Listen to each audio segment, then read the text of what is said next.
investment fund brought Newcastle United in 2021, the message was simple. Newcastle was going to become a European superpower.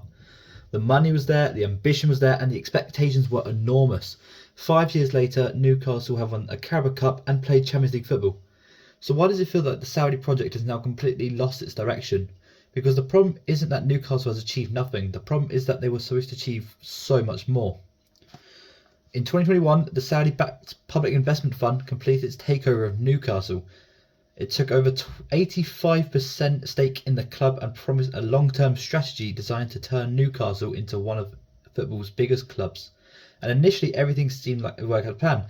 Eddie Howe transformed the team. Newcastle went from fighting relegation to qualifying for the Champions League in a year and a half. They reached the Carabao Cup final, and in 2025 they won the first trophy.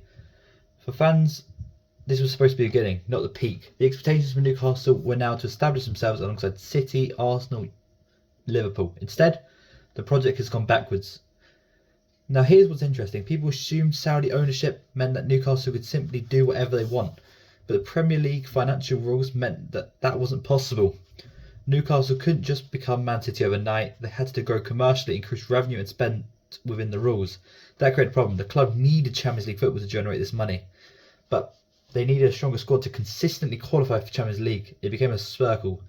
You spend carefully, then they qualify, they grow, they spend more. The problem, Newcastle couldn't consistently maintain the first step, and the consequences became obvious last season. Last season was meant to become another step forward. Instead, Newcastle finished 12th in the Premier League, no Champions League, no Europa League, not even Conference League. For a club backed by one of the most richest countries in the world, that was a massive underachievement. But it wasn't just a position. Newcastle were eliminated by Barcelona in the Champions League, 7-2 in the Camp Nou, 8-3 on aggregate. They also lost 3-1 to Man City in the FA Cup. And perhaps most painfully, they lost both time-away derbies to Sunderland, including a 1-0 loss which was a Nick Voltemade own goal.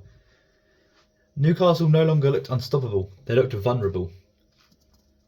And this is where the Saudi project really starts to look like a failure. Eddie Howe was gone, Gordon has left, Tonali has left, and then became the biggest blow of all. Bruno Guimaraes is expected to join Arsenal within the next few hours of this video being uploaded. The captain, the face of the project, the player that Newcastle fans had imagined leading into the future. He was the first big signing of the project and is now going for 75 million euros. Think about how crazy that is. The Saudi project was meant to convince players that Newcastle was the place to be.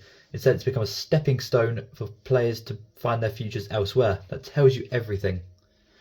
So let's be fair, the Newcastle project itself hasn't failed. Newcastle are in a far better position under where they were from Mike Ashley.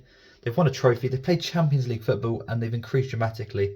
And the club is investigating in infrastructure, including plans for a new training ground and discussions around a new potential stadium. But that keeps just disappearing. The original promise, where Newcastle has fallen short. The goal wasn't simply to become better than the Newcastle 2021, the goal was to become the biggest club in world football. And right now they are nowhere near that level. Perhaps the biggest warning sign is that Newcastle themselves appear to recognise that something has gone wrong. The club's new leadership have talked about Newcastle 2.0. The idea is to move away from the first phase of the project and create something more sustainable model based around younger players and longer term development, which is sensible, but so far this season they've signed Torre, Bamba and a few others unproven in this league. The first version didn't work out as planned, and that's the real story. The Saudi project didn't fail because Newcastle didn't spend enough. It failed because money alone doesn't create a football dynasty. You need recruitment, you need infrastructure, you need squad planning, you need elite coaching, and above all, you need consistency.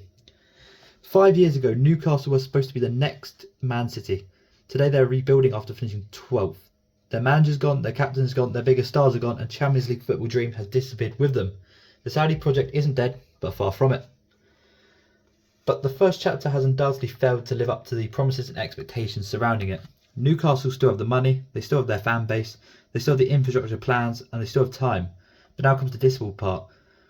Proving that this project can absolutely become what everyone thought it would in 2021.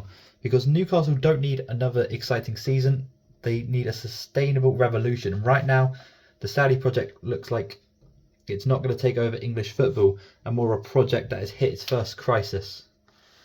Thank you guys for watching and listening. Please subscribe as I'm trying to become a new YouTuber. Goodbye.